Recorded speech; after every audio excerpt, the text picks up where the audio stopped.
அண்ணே இன்னும் கொஞ்ச நேரத்துல நானு இவங்க மத்திய அரசு கிட்ட என்ன சர்க்கஸ் பண்ணாங்கிற டாக்குமெண்ட் நான் ரிலீஸ் பண்றேங்க.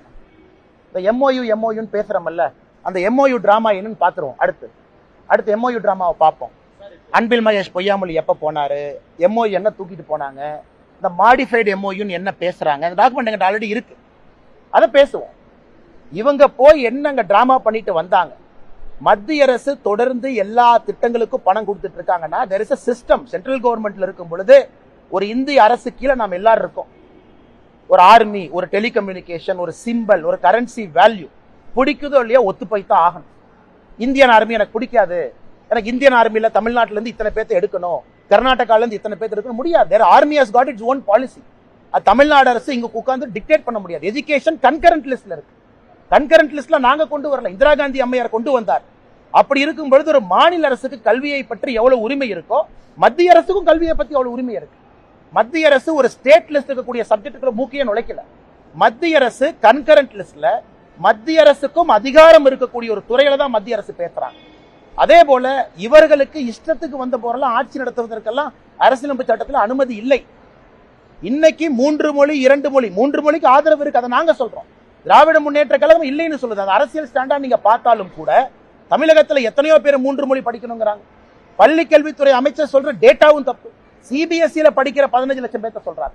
சிபிஎஸ் தாண்டி ஸ்டேட் போர்டு மெட்ரிகுலேஷன்ல இது எப்படின்னா பிடிஆர் என்ன சொல்ற மாதிரி என் பையன் 2 மொழி தான் படிக்கிறான், ஆனா முதல் மொழி ஆங்கிலம், 2வது மொழி பிரெஞ்சு. இதான் இவங்களை பொறுத்தவரை இருமொழி கொள்கைங்கிறது. 2 மொழி படிப்பாங்களாமா, முதல் மொழி ஆங்கிலம், 2வது மொழி.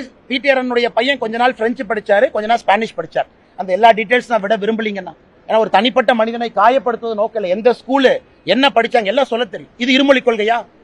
முதல் மொழி ஆங்கிலமும் 2வது மொழி பிரெஞ்சும் ஸ்பானிஷும் படிக்கிறது இருமொழி கொள்கையா?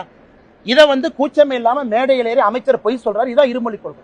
இருமொழி கொள்கை நாம பேசுவது தமிழ் மொழி ஆங்கில மொழியை பேசுறோம்.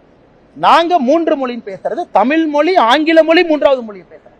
இப்படி எல்லாம் ஒரு அமைச்சரும் மேடையில் ஏறி ஒருத்தரும் பொய் சொல்ல ஆரம்பிச்சா ஒரு அமைச்சர் குழந்தைங்க எங்க போறாங்க, ஸ்கூல் வேன் முன்னாடி போய் காலேஜுக்கு போய் ஸ்கூலுக்கு போய் போட்டோ எடுத்து போறதே என் வேலையாங்கண்ணா. ஆனா பேசுறவங்க நேர்மையா, ஏன்னா அவங்க மக்கள் வரிப்பணத்துல வாழ்றாங்க. நான் மக்கள் வரிப்பணத்துல வாழல. மக்களுடைய வரிப்பணம் 1 ரூபா நான் எடுக்கல.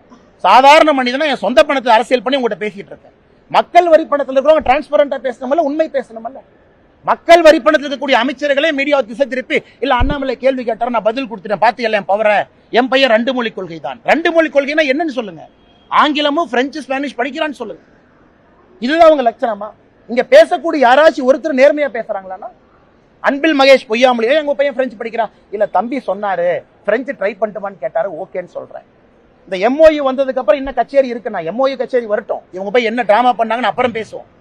இதை விட்டுட்டு மத்திய அரசின் மீது குறை சொல்வதே முழு நேர வேலையாக திராவிட முன்னேற்ற கழகத்தினுடைய அரசு உட்கார்ந்து இருக்காங்க.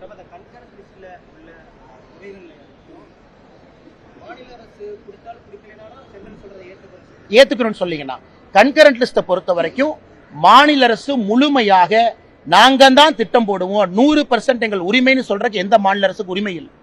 எப்படி உங்களுக்கு கல்வியின் மீது அக்கறை இருக்கோ எங்களுக்கு கல்வியின் மீது அக்கறை இருக்கு. குழந்தைங்களுக்கு 3 மொழி கொடுக்கணுங்கிற அக்கறை எங்களுக்கு இருக்கு. அதான் நான் கன்கரண்ட் லிஸ்ட் சொல்றேன். ஸ்டேட் லிஸ்ட் இருக்கக்கூடிய சப்ஜெக்ட்டுக்கு மூக்கை நுழைப்பதற்கு மத்திய அரசுக்கு அதிகாரம் இல்லை, அது உங்க பிரச்சனை.